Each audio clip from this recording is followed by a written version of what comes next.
Good evening आप सभी को।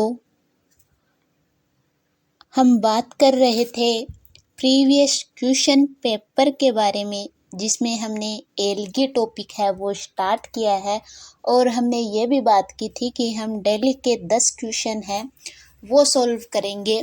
तो सबसे पहले हमारा टॉपिक चला था एल्गी। तो एल्गी के अंदर हमने 54 क्वेश्चन है वो 5 वीडियो के अंदर है वो कंप्लीट कर लिए हैं। आज ये हमारा वीडियो है वो छठा वीडियो है। इससे पहले की वीडियो है वो मैं ऊपर आई बटन पर है वो आपको लिंक दे दूंगी, आप वहां पर जाकर है वो देख सकते हैं। तो शुरू करते हैं हम बिना देरी के। हमारा 55 नंबर का क्वेश्चन है कि निम्न में से कौन सा सवाल ऐसा उदाहरण प्रस्तुत करता है जो यह दर्शाता है कि उच्च पादपों का विकास शैवालों से हुआ है। यानी कि ऐसा कौन सा सवाल है जो ये प्रस्तुत करता है कि शैवालों का जो विकास है वो उच्च पादपों से हुआ है।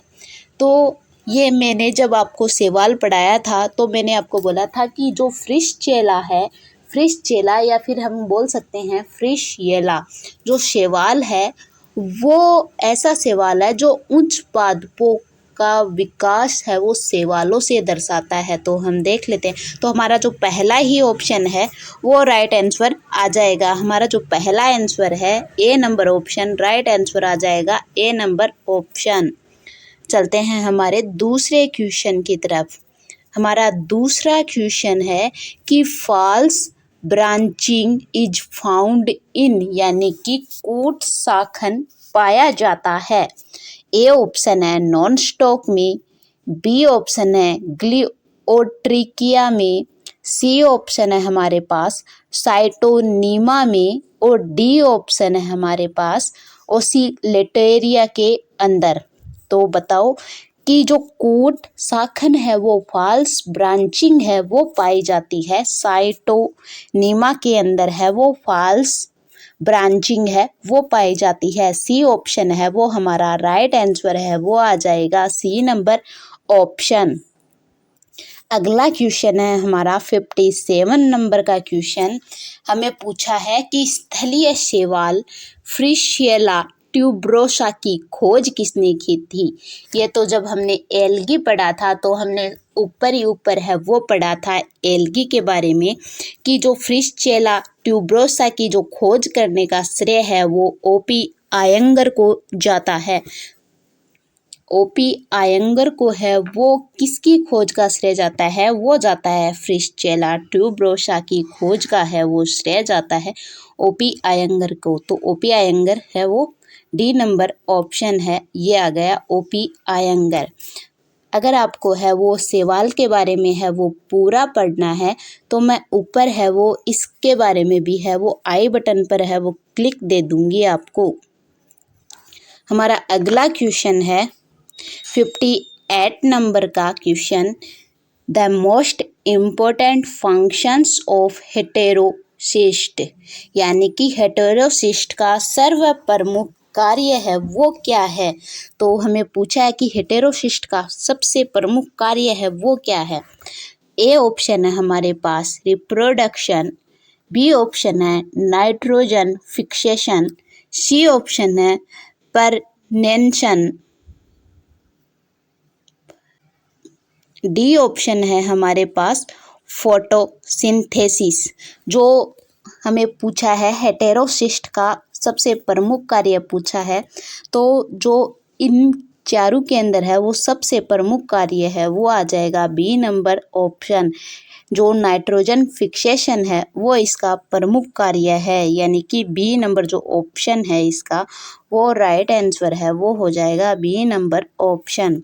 अगला क्वेश्चन है हमारा 59 नंबर का कि कारा के कोशिका द्रव्य में चक्रीय गति देखी जा सकती है। कारा के अंदर है कोशिका द्रव्य में चक्रीय गति है वो किसके कारण देखी जाती है। तो सबसे पहला ही ऑप्शन है वो राइट आंसर आ जाएगा एंडोप्लाज्म के अंदर है वो चक्रीय गति है वो देखी जा सकती है। ए ऑप्शन है वो राइट आंसर आ जाएगा। अगला क्वेश्चन है 60 नंबर का कि लाल समुद्र का लाल रंग किसकी अत्यधिक वृद्धि के कारण होता है। लाल समुद्र का जो लाल रंग है वो किसके कारण है वो होता है। तो ए ऑप्शन है वो हमें दे रखा है फॉर्मोडियम की, बी ऑप्शन है क्लेमाइडोमोनास निवालिस की, सी ऑप्शन है एनाबिना सिलिंड्रिका की और डी ऑप्शन है, तो डी ही ऑप्शन है वो हमारा राइट आंसर आ जाएगा। डी नंबर ऑप्शन ट्राइकोडेस्मियम इरिश्रियम, ये डी नंबर ऑप्शन है वो हमारा राइट आंसर है, वो हो जाएगा डी नंबर ऑप्शन। जो लाल समुद्र का लाल रंग है वो इसकी जो वृद्धि है अत्यधिक वृद्धि का कारण है वो है ट्राइकोडेस्मियम इरिश्रियम। अगला क्वेश्चन है 61 नंबर का क्वेश्चन कि निम्नलिखित में से किसमें फिजियोलॉजिकल एनाइसोगेमी पाई जाती है। एनाइसोगेमी है वो हमसे पूछी है, तो हमें पता है कि एनाइसोगेमी है वो पाई जाती है। ए ऑप्शन है वोल्वॉक्स, बी ऑप्शन है स्पाइरोगाइरा के अंदर तो है वो पाई जाती है, वोल्वॉक्स के अंदर नहीं पाई जाती, और सी यूलिथ्रिकस में भी नहीं पाई जाती, और डी ऑप्शन है हमारे पास पॉलीसिफोनिया, यानी इसके अंदर भी है वो नहीं पाई जाती। तो बी नंबर जो ऑप्शन है हमारा वो हमारा राइट आंसर है, वो हो जाएगा फिजियोलॉजिकल एनाइसोगेमी है वो इसके अंदर है वो पाई जाती है। B number option right answer आ जाएगा। 61 नंबर के अंदर बी ऑप्शन है हमारा राइट आंसर आ जाएगा। अगला क्वेश्चन है 62 नंबर का क्वेश्चन हमारे पास कि निम्नलिखित समुद्री शैवालों में किसे केल्प है वो कहते हैं। केल्प हमसे पूछा है इसके अंदर। ए ऑप्शन है पॉलीसाइफोनिया, बी ऑप्शन है लेमिनेरिया, सी ऑप्शन है सार्गेशम और डी ऑप्शन है हमारे पास फ्यूकस। तो समुद्री शैवालों में कल्प है वो कहते हैं लेमिनेरिया को। तो बी नंबर जो ऑप्शन है वो हमारा राइट आंसर है, वो हो जाएगा बी नंबर ऑप्शन लेमिनेरिया। जो लेमिनेरिया है इसे समुद्री जो शैवाल है वो कहते हैं, और समुद्री शैवाल है वो इसको लेमिनेरिया को है वो कहा जाता है। अगला क्वेश्चन है 63 नंबर का क्वेश्चन कि निम्नलिखित में से किस शैवाल में हेमरलिंग ने आनुवंशिकता में केंद्र के महत्व को सिद्ध किया।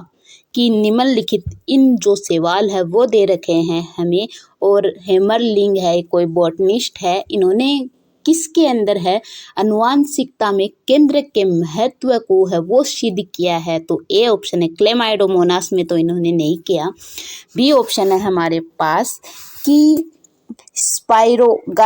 स्पाइरोगाइरा में भी नहीं किया, डी सी ऑप्शन है क्लोरेला नहीं, डी ऑप्शन है हमारे पास एसिटाबुलेरिया। तो इन्होंने हेमरलिंग ने आनुवंशिकता का जो महत्व है उसके अंदर केंद्र का महत्व को है वो एसिटाबुलेरिया के अंदर है वो सिद्ध किया था इन्होंने। तो हमारा डी नंबर जो ऑप्शन है वो हमारा राइट आंसर है, वो हो जाएगा।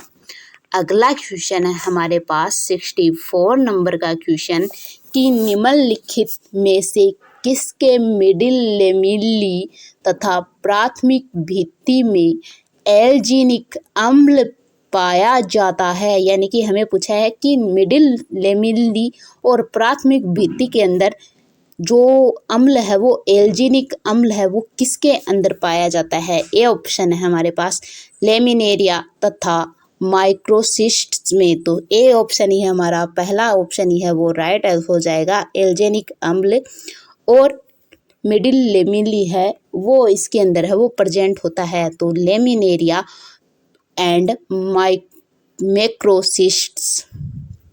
अगला क्वेश्चन है हमारा 65 नंबर का क्वेश्चन कि हरित शैवालों के कोशिका विभाजन व चल कोशिकाओं के अभिनव इलेक्ट्रॉन सूक्ष्मदर्शी अध्ययनों ने प्रदर्शित किया है कि स्थलीय पौधों की उत्पत्ति संबंधित वंश होते हैं। यानी कि सीधे से बात है कि जो स्थलीय पौधों से संबंधित जो वंश है वो किसके अंदर है, वो प्रेजेंट होते हैं। तो ए ऑप्शन है हमारे पास यूलोथ्रिकस और फ्रिस्चेला। तो ए ही ऑप्शन है वो हमारा राइट आंसर हो जाएगा। कि अगर हमसे ये पूछा है कि स्थलीय संबंधित उत्पत्ति, स्थलीय पौधों से उत्पत्ति से संबंधित वंश है वो हमें पूछा है, तो ए नंबर जो ऑप्शन है वो हमारा राइट आंसर है वो हो जाएगा 65 के अंदर ए ऑप्शन है यूलोथ्रिकस एंड फ्रिस्चेला। अगला क्वेश्चन है हमारा 66 नंबर का क्वेश्चन कि motile reproductive spores are absent in, यानी कि गतिशील प्रजनन बीजाणु अनुपस्थित होते हैं। तो ए नंबर ऑप्शन है वो हमें दिया है साइनोफाइटा और रोडोफाइटा। ए ही ऑप्शन वो हमारा राइट आंसर हो जाए। कि हमें पूछा ही ये था कि गतिशील प्रजनन बीजाणु अनुपस्थित इन दोनों के ही अंदर होते हैं। साइनोफाइटा एंड रोडोफाइटा के अंदर है वो क्या होते हैं, बीजाणु है, गतिशील प्रजनन बीजाणु रिप्रोडक्टिव बीजाणु है वो एब्सेंट होते हैं। तो ये ही ऑप्शन है वो हमारा right answer A number option है वो हो जाएगा 66 में ए नंबर ऑप्शन राइट आंसर हो जाएगा। तो आज का ये था हमारा लास्ट क्वेश्चन। अगर आपका कोई सुझाव होता है तो आप कमेंट बॉक्स के अंदर है वो कमेंट कर सकते हैं। अगर आपको वीडियो है वो पसंद आता है तो आप लाइक और शेयर सब्सक्राइब कर सकते हैं। धन्यवाद। कल मिलते हैं।